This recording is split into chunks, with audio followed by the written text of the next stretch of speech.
Aabot na sa halos 700 motorista ang tinanggalan ng lisensya matapos masangkot sa aksidente. May report si Criza Lopez. Mahigit sa 600 na motorista ang sinuspinde ang driver's license ng Land Transportation Office matapos masangkot sa aksidente at iligal na paggamit ng droga. Sa punong balitaan na isinagawa ng Department of Transportation at LTO, binigyang diin ng mga opisyal ang kahalagahan ng pagbibigay ng lisensya lalo na sa panghanap buhay at kaligtasan sa kalsada. Anya ni Transportation Secretary Vince Dizon.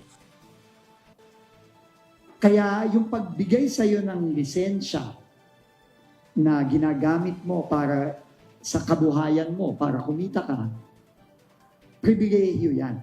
Batay sa datos ng LTO, 547 ang sinuspinde ang lisensya dahil sa mga aksidente sa kalsada na nagresulta para magtamo ng physical injuries at pagkasawi ng mga pasahero, habang 97 ang sinuspinde ang pribilehiyo sa lisensya dahil sa iligal na paggamit ng droga na natukoy sa pamamagitan ng random drug testing ng PIDEA. This is unprecedented on the part of LTO. 671 ang nasuspend po tayong drivers as of today. 574 because of road crash incidents resulting from slight physical injuries to death. 97 are suspended because of drug-related positive po sa drugs. Suma total, 671 ang sinuspinde ang lisensya. Anya ni Secretary Dizon, hindi katanggap-tanggap ang bilang na ito at hindi normal ang bilang na ito ng mga sinuspinde. Ang isang driver ng bus sa La Union na kumaskas ay tinatanggalan ng lisensya.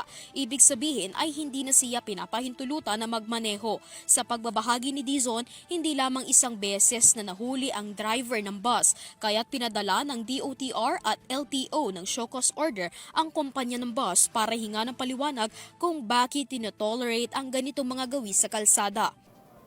Mahirap po mawalan ng trabaho ngayon. Mahirap po mawalan ng kabuhayan. Napakahirap po ng buhay ngayon. Pero hindi po natin papayagan ito. Pagtitiyak ni Secretary Dizon na hindi lamang ang driver ng bus ang huling matatanggalan ng lisensya, kundi patuloy ang pagparusa ng mga tanggapan sa mga pampublikong transportasyon na inilalagay sa alanganin ang kaligtasan ng mga commuter. Burgos ang huling marerevoke ang lisensya. That I can tell you today.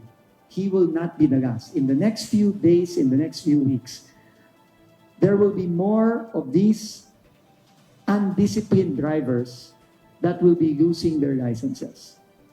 And we are sending a strong message to everyone, lalo na sa mga nagpapatakbo ng mga PUVs, buses, jeepneys, other PUVs. Hindi po natin ito tolerate to.